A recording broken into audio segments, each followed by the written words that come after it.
Hello. This is Jonathan, and you're listening to the Joney Talks podcast, the place where we help you achieve your financial goals.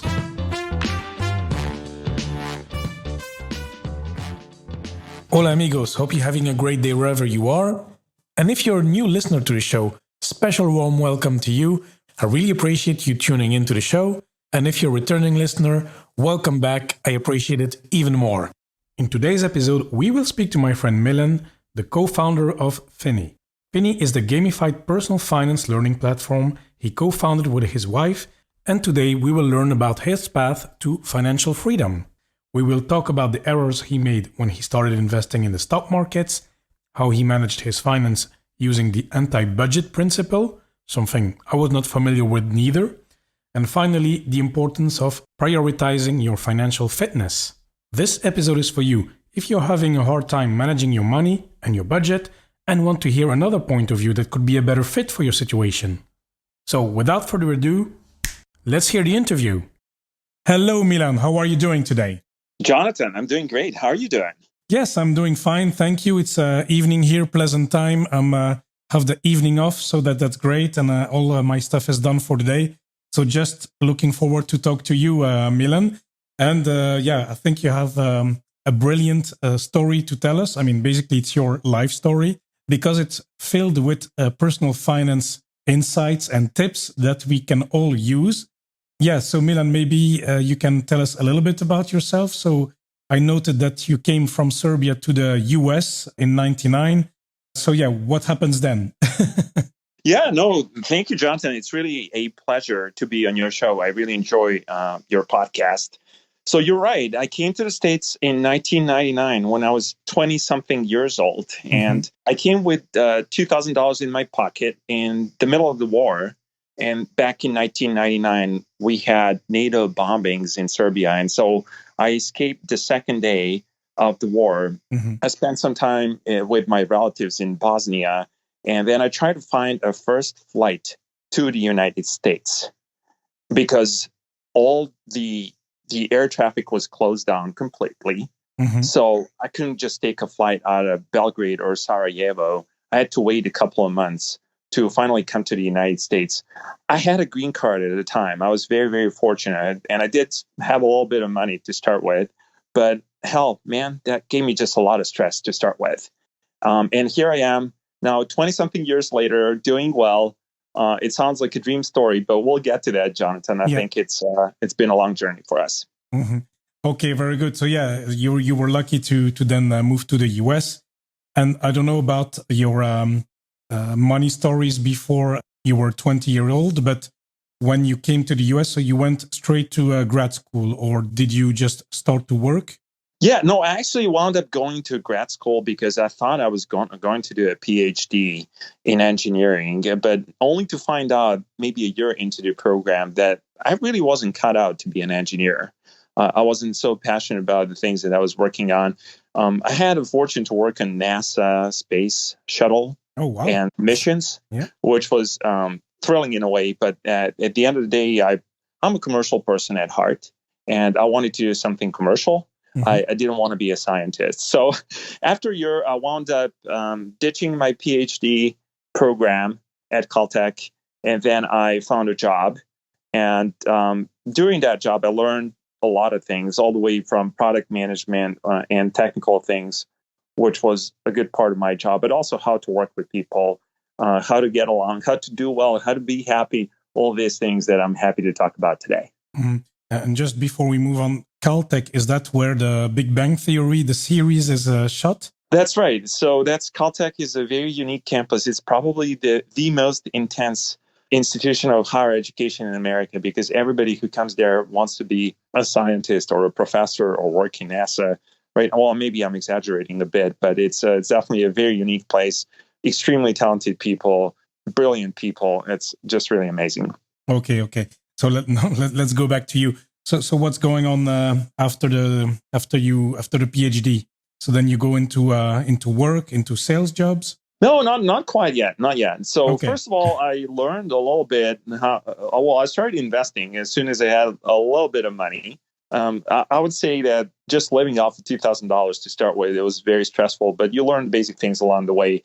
And man, did I not realize at a time that I was really fortunate, because many of my classmates at Caltech had student loans and I didn't. So in a way, my net worth was positive.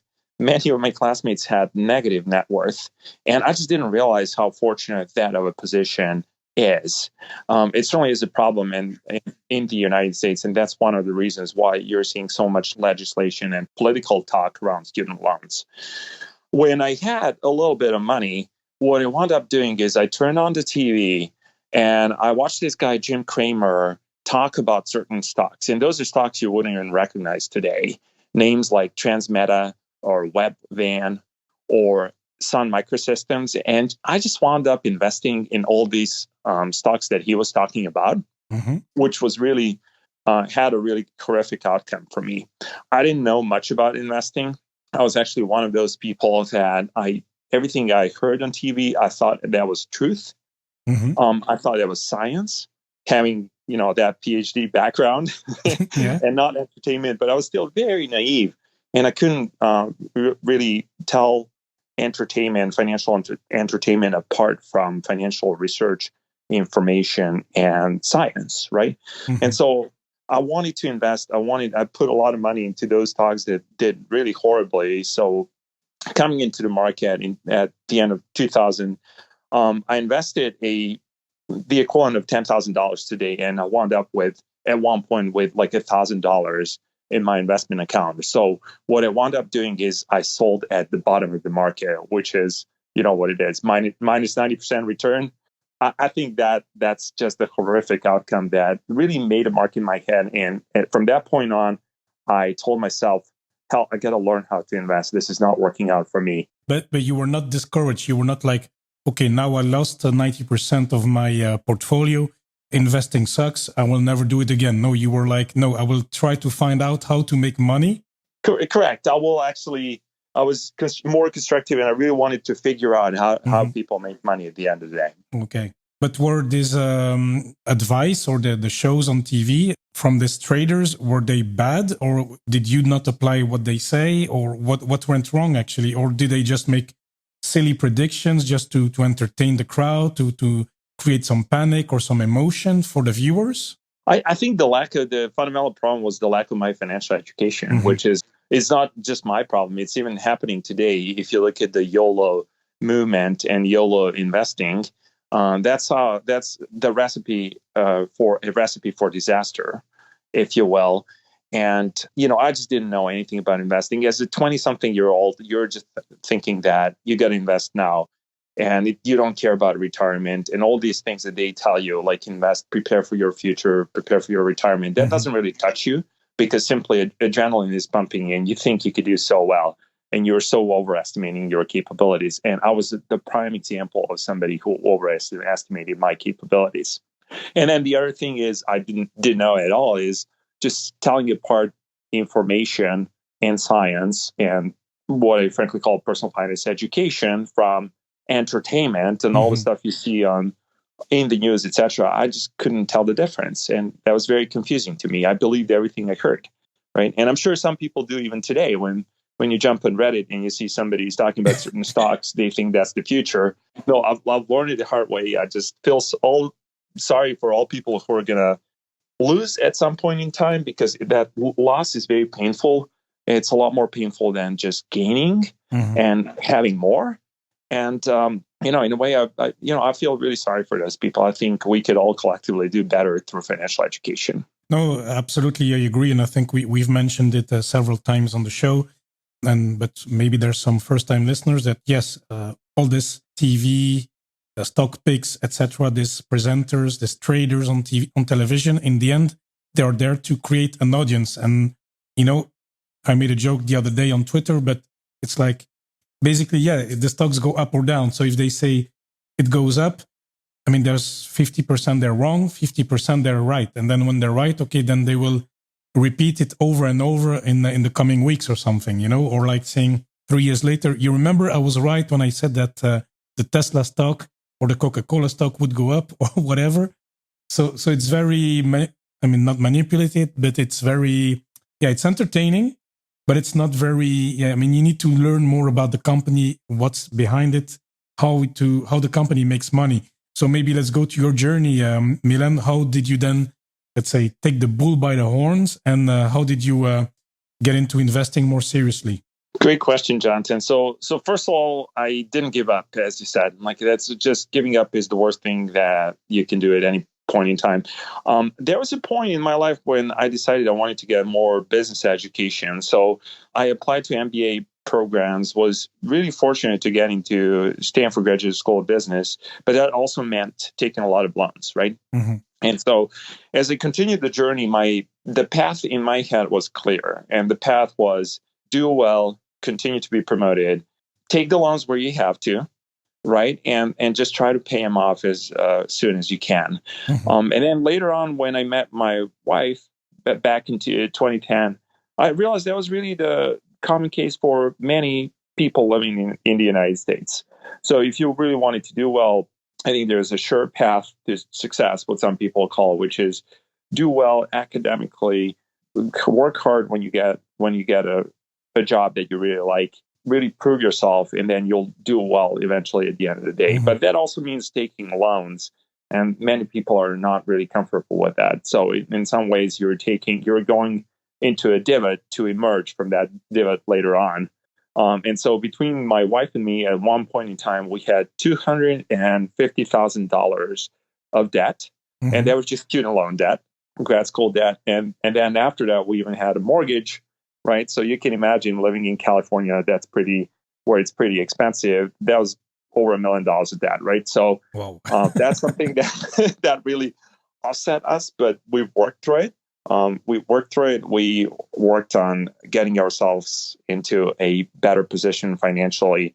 And that's something that we shared. Really, that journey from being in divot to coming on top and becoming financially independent is something I really, really treasure, and something we're both proud of. Yeah, well, it's quite impressive, Milan. But then, how do you pay off such a huge debt? I mean, this just the student loan alone is more than my first apartment. So, so how do you afford all this debt, and how do you get through this? And did you invest as well at the same time on the side, or please guide us through how you did it. Yeah, no, that was a long journey, really. And I think in the beginning, when you start, you don't have a lot. You have a job, and you have debt that's more than the money you're making. So, at the end of the day, your net worth is negative. But the one thing we decided is we really sat down and we made our financial wellness a priority. And so normally when couples do that, they go through the budgeting exercise. And there's a popular methodology that I'm sure you're aware of, 50, 30, 20 budgeting rule, which is something that many people use to simplify their budgeting decisions. Maybe you can just explain what it is, the 50, 30, 20? Yes, so that's probably one of the most common budgeting methodologies. So what 50, 30, 20 means is that when you look at your after-tax income, you should be spending about 50% of your after-tax income on your necessities, like things like housing or food. Then you should spend 30% of your after-tax income on discretionaries, so things that you like doing, like traveling or dining or movies, anything basically that's not really mandatory that makes you happy and you treasure. And then 20% of your budget should go towards investing and loans, paying off your debt, right? So that's the simple methodology. And we basically didn't want to live that life because it was too constraining for us to just think about our budget and have to run all these spreadsheets. Even though both of us are financially educated and we like spreadsheets and we use them all the time for work, it just felt a little unnatural for us to go through that exercise every week, right? Many couples do that, and we decided not to do it. So, but what we wound up doing instead is we decided to apply a principle called the anti-budget. What is that? Anti-budget. So what that means is for us is when we get a paycheck, so that 50, 30, 20 rule that I just talked about, you just kind of flip it the other way around. So instead of talking about your necessities first, you flip that pyramid, and so you start considering your debt and investing first. And so when we got a paycheck, the first thing that we did is we made a payment towards our mortgage and student debt, and then we also invested right away to start with, right? So everything else that we do when it becomes it is then necessities and discretionary spending. But the reason why that was really important for our personal family finances is that we prioritized what was really important to us, which is financial freedom. To be financially free, you need to pay off your debt and you need to invest some money for the future. And so that's exactly what we wound up doing. And it served us really well. Because at the end of the day, when you do that, the position you end up in is a position where you have some money. And obviously we have 2 kids and we had to pay for school and food and everything else that was important, that was a necessity for us. But then the rest of the money, sometimes we spend it on discretionaries like traveling to Europe, going on vacations to Mexico. But oftentimes we just wound up investing the rest of the money, right? Because it really, when you flip the pyramid and when you start from the top and start with investing, that becomes your mindset. You're just constantly thinking, okay, how can I invest more? How can I get rid of that? Right? How can I get rid of that? And when you do so, you become more focused on what gets you to financial independence. And that was really our priority. Okay. Yeah, we wanted to be financially free. Okay, that's clear. But then did you never have like a question about, this year I want to go on holiday with the family to Mexico or let's say to France or to, I don't know, to Thailand, I don't know what, I don't know where, but you never had a conflict that, oh, no, I want to go on holiday or I want to invest. You never had that conflict, or did you sometimes have difficult choices using that method? I think that's exactly what happens, Jonathan. Every time you prioritize saving and investing, then you also have conflicts, sometimes just in your head, sometimes between you and your wife, or it really is a conflict across the board. But oftentimes what we wind up doing is, because we're a family, we're married, we make decisions jointly, and that's really important to us as far as how we live and lead our life. We want to be able to make our decisions jointly, and so in a way, every person has the power of veto. And for us, what's really wonderful is that we wound up being very harmonious. And we had the same wishes and same desires in all these vacations that we took. That's really something that we treasured and that made us happy and that gave us a lot of memories. And even to this day, when we're not traveling, we're still looking back at the pictures and reminiscing of the good times when we were able to travel. Excellent. Okay, this is great. And what about investing in the stock market? So how did you, let's say, flip the script there? We flipped the script 100%. And what we did is instead of investing in risky stocks, we still did that to a certain extent, but not as much. We wound up investing in simple index funds, and I'm sure you know a lot about that. But for us, that really starts with something as simple as a 3-fund portfolio. And that 3-fund portfolio was really a combination of domestic U.S. stocks, international European, Asia-Pacific stocks, and fixed income or bonds, right? And so because we were younger, we heavily invested towards stocks. And as you know, in the past 10 years, the stock market has done incredibly well, both in Europe and the United States. And we've just benefited from it because the compounding interest is really the key. It's the math magic, as we call it at Finny, the company I'm running now, right? And we're just beneficiaries of compounding interest in the times when the market did pretty well. This 3-fund portfolio, that's great. But where did you learn about this? Did you, because, okay, you were watching TV before when you were a student, but now where did you find the ideas, or where did you read about it? Was it at the bank? Was it on websites, on podcasts, on the internet, blogs? I would say all of the above. Like I would just maybe start with Bogleheads, which is a large forum where people talk about Vanguard style or Jack Bogle style investing, but then spread out to various forums where people were very serious about their intent and planning for retirement. And so that's one place. There are thing is actually we read a lot of books, right? Like I think we had that financial education. And I think these days you could find wonderful books like The Simple Path to Wealth by J.L. Collins and some other books that really taught us how to invest. And then at the end of the day, we thought as we learned all these principles, my wife worked in finance, I worked in tech.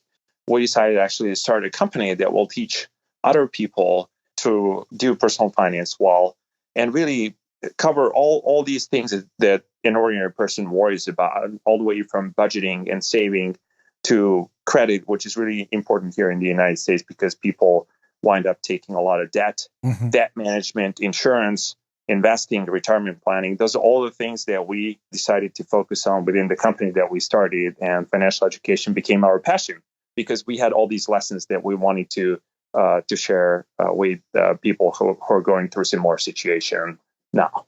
So are you talking then to your wife only about money?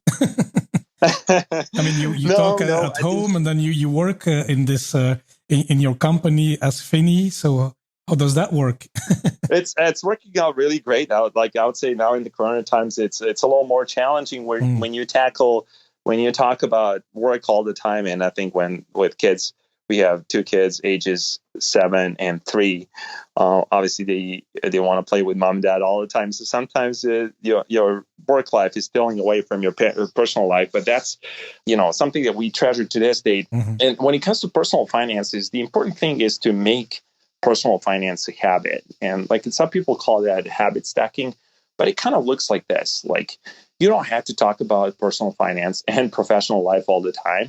You have to have the time, a setup time when you really want to deep dive and focus on it. And you may say, for example, every Saturday morning after our coffee in the morning, we'll sit down and we'll just talk about how we're managing for all the needs that we have and everything else that the kids need or we adults need, or travel, vacations, anything that's basically on our mind. So if you make it a habit, you're going to be more successful at it.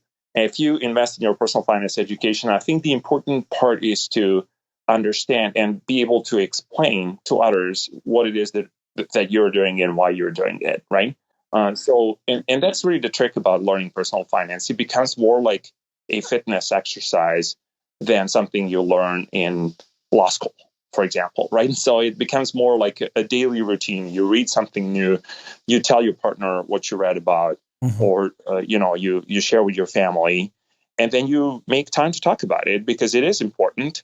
And finances, as you know, it's the leading cause of divorces in the United States and elsewhere, right? And and we decided to really prioritize our financial life because I think fitness and health go together with your financial health. And chances are, if you take care of these two things, along with good sleep, good health, you're really just going to wind up being a happy person. That's what I think. Yeah, absolutely. And no, I like this habit because, I mean, for you, it's every Saturday morning. I mean, for different people, it can be maybe once a month or I don't know. But it's good because it's true that I have noticed that, yes, it's a topic that can easily be tried to avoid unless there's bills on the table to pay or some issues. And so, yeah, it's good to tackle them proactively. It's a good way to do that as a couple before problems happen or before big decisions need to be taken, and not that somebody on his own or on her own takes a big decision financially for the family. That's right. I think it always is about joint planning, joint decision making. You have to be into it, and because it's at the end of the day, it's your life. If you neglect it, it will be neglected, and it will become a sore point rather than something you're looking forward to. And look, finances and personal finance could be fun. It doesn't have to be boring. It doesn't have to be something that you want to avoid. I think we're changing the culture here. We're also seeing a lot of financial transparency on the rise. I think that's really important. When you look around Instagram or so, you see people who are just so proud to share parts of their life when they're getting rid of student loans, right? And I just really remember the time when I was growing up, and there was nothing like that. And you just kind of kept it within yourself. You wouldn't even talk to your coworkers about it. Even today, money is a taboo, and we don't talk about it very willingly. But now, with the millennials and Gen Zs, I think people are just willing to share more. and tell other people how they're making progress in their financial lives. And that's very inspiring to me. Okay, no, that's great. And maybe one question I have, it's about your wife. Did you come from, okay, she has studied finance, but were you wired the same with regards to finance when you met, or was that as well a process of adjusting to each other about the money, or how did that work? Did she teach you maybe more money, or the contrary? I think, everybody's wired differently, and I think alignment is always a process. It never comes in day one. So for anybody who has expectations that they're going to find like a mirror image of themselves, that's probably a poor expectation. It may not happen. So I think what's really important is to really talk about it, make it a habit, like we did. Or in my case, I would say my background is really something that made a dent on how I think about money in general. Because when you don't have a lot in the beginning, and I came from like a really lovely family where we had enough for everything, but there was not really access to money, or we didn't have too much money to spend on unnecessary things, on discretionaries, as you would call it now. But just being able to budget and to do things on a tight budget, and having to practice that consistently made a mark in my head. So even to this date, I'm just thinking about how to live frugally and live and be happy, right? Because that's a part that how I was wired as a kid. That you don't have a lot of money, you never spend more than the money you have, which is not necessarily always true. Like now, particularly with credit cards and personal loans, and even the buy now, pay later movement, you see a lot of people spending a ton of money today and spending the money that they don't have. And that just wasn't the case for me, simply because I had different upbringing. It wasn't my wife grew up in the United States, where you had more access to capital. But at the end of the day, I think these days we're very much aligned to how we want to manage our budget and spend our money. That alignment makes us really happy. From what I see or hear, we have less options like this. Order now and pay later. It exists here as well in Europe in general. But I think people make less use of that. I think there's less this culture of credit cards. I mean, of course, people get into debt as well, but it's not as huge. I'm not saying that we are better.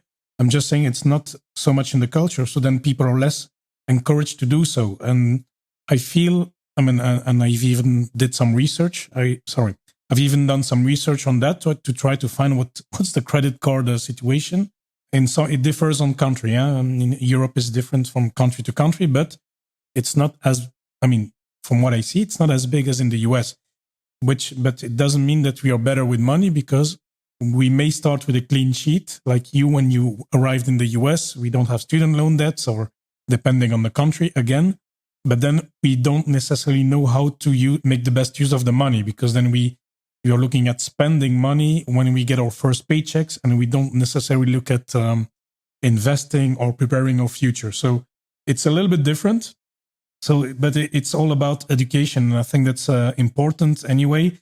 And what you described, for example, having a ritual with your wife, or with your spouse or your husband, I think it's very important. Making the budget or the anti-budget, really taking care of your finances. This applies everywhere, and so it's very important.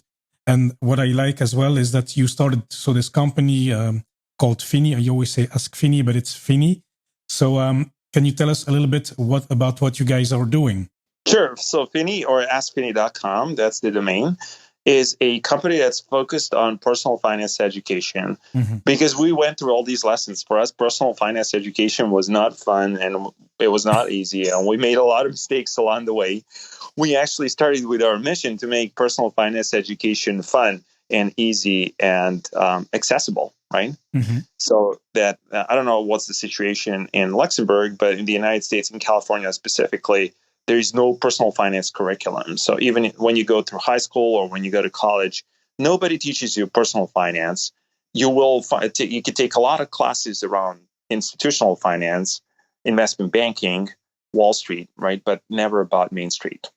So we started with this mission to educate everybody on personal finances. And I think the one misconception that people have is that personal finance and financial literacy is only for kids, right? And that's absolutely not the case. I think really you could learn and try to fathom everything you're learning in school. But it's really when the rubber hits the road, when you finish college or get your first job, when you have to manage your money day to day, right? Mm-hmm. And so that's basically when life starts for you and you're just starting to think and maybe scrambling, okay, how do I do this?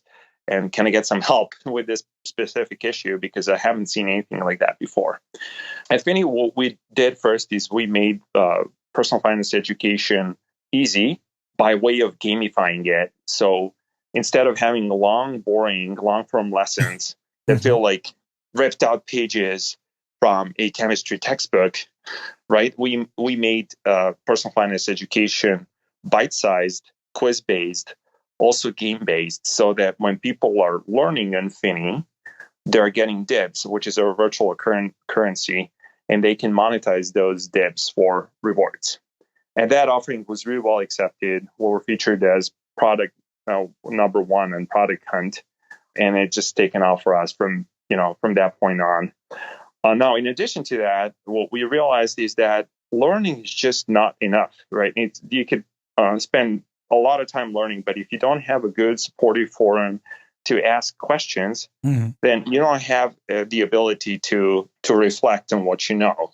So going back to the habit stacking idea, when you first learn something, you want to be able to share it and ask questions. And that's one of the reasons why we launched a discussion forum, which is in our community. There's a lot of people asking questions around, how do I do this? Or I have 2 loans and I'm wondering, what should I pay off first? And I'm thinking about buying some, or buying some index funds for retirement. Can you help me with these priorities? Because of that, we have a discussion forum where people can chime in and ask any type of personal finance question that comes to their mind. And we have our supportive community and financial coaches who are helping our members answer those questions. That's really the gist of the offering. Now, there's a lot of things in the work, but for us, forming that supportive community of people who are passionate about financial wellness is really the key. And that's something that we're focused on building. Okay, but that sounds absolutely great. And this is accessible. How do people access it? Is just to go to the website and they can register there, or how does that work? Yeah, askfinny.com is the domain name, and you could just register. You don't even have to register if you don't want to. You could just try it out, start learning today. The curriculum is personalized. So when you learn on Finny, you can basically say, okay, I'm interested in the following topics, like I'm interested in insurance or investing, and I'm not interested in budgeting and saving. So you could express that, and they will custom make a curriculum for you so that you're getting only that content that you asked personally about. So in a way, that's really a personalized curriculum just for you. And of course, if you have questions, you could come to the discussion forum and ask anything that's top of mind for you. Okay, very good. Anyway, link all the information in the show notes so the listeners can find it. Oh, and Milan, so thank you again for sharing your story. I think it was quite helpful, and there were some very good tips. It's on managing your finance. I like the anti-budget because I didn't know about it myself. So it's always great to have a guest like yourself who learn stuff, new things, new perspectives on personal finance. And Milan, as you know, we at the end of the show, we always have our 3 quick fire questions. So are you ready for it? I am. Let's do it. Okay, perfect. Question number 1. So what is the best investment you've made so far? Jonathan, I have a couple of things. I would say number 1 for us, that's been investing in our personal finance education, because the world out there is so complicated. And if you don't take time to understand it, you won't be able to make rational financial decisions. So I can't express this return quantitatively, but I could tell you it's brought us to a state of financial independence. And now we're very happy and we're just learning more and more every day. I have one more thing, which I'm going to credit to my wife. Some years ago, she bought me Apple stock for, I think, under $20. Wow. That has yielded a tremendous return. So thanks to Chiki, now I have a 900% return. That's amazing, because those $20, they were even before the stock split. So that means it's worth, it's worth a lot. It is. So, it is. Congratulations. Thank you. Okay, second questions. What is a book you can recommend to anyone, and it does not need to be a financial book? I really like Angela Duckworth's Grit. Mm-hmm. Angela Duckworth is a professor at University of Pennsylvania, and she wrote about grit, which to her means two things: passion and perseverance, right? Mm-hmm. And the reason why these two things are important is, passion itself is just not enough to be successful. You just have to wake up every day and practice what you preach. Mm-hmm. And if you do these two things collectively together, every day, if you work towards your goal, and if you find yourself being inspired by what you do and inspired to practice more, you'll end up in a really good state. And for me, the way I read Grit, it's not, I don't read it page for page. Actually, on those days when I feel a little down, I just open the book and read a couple of chapters, and I just wind up being inspired to do more. No, that's great. I think it would be a great addition to my library because I like all this kind of books, and I like that it seems to favor like consistency, and I'm a fan of habits. The listeners know that I like books such as Atomic Habits and all this stuff. So I think it would be a good addition and a good blending of habits and success. I think Atomic Habits is a great one as well. Yeah, absolutely. So, Milan, then the last questions, and I'm curious to hear about your answer on that one. What is the best purchase you've made for under $100? Under $100, a home gym. Mm-hmm. A home gym is something I invested in a long time ago, but I bought myself a mat, a bench press, pull-up and push-up bars, and that all, I think, cost about $100 or so. Oh, wow. And it's the best investment I made personally, because when our kids were born, I didn't have the time to go to the gym every day. Mm-hmm. So having a home gym is something that allows you to exercise every day if you just have a little bit of time. And now, particularly in the coronavirus times, it's paramount. It's just something that makes me very happy that I can, instead of going to the gym, I can go to our garage and practice for a couple of minutes and be really happy and inspired. Yeah, no, that's excellent. And yeah, for under $100, getting a little exercise every day, that's fantastic. That's great. It's a absolutely great investment. So Milan, we talked about your website, so people can find all the information there, askfinny.com. But are you as well on social media or Instagram, Twitter? Are you on social media so people can find you there as well? Yeah, so we're on Twitter and Instagram, and our handle is @AskFinny, mm-hmm. one word. So that's Ask, AskFinny. Mm-hmm. That's the handle for both Twitter and Instagram. Okay, perfect. Okay, I'll link it all up in the show notes.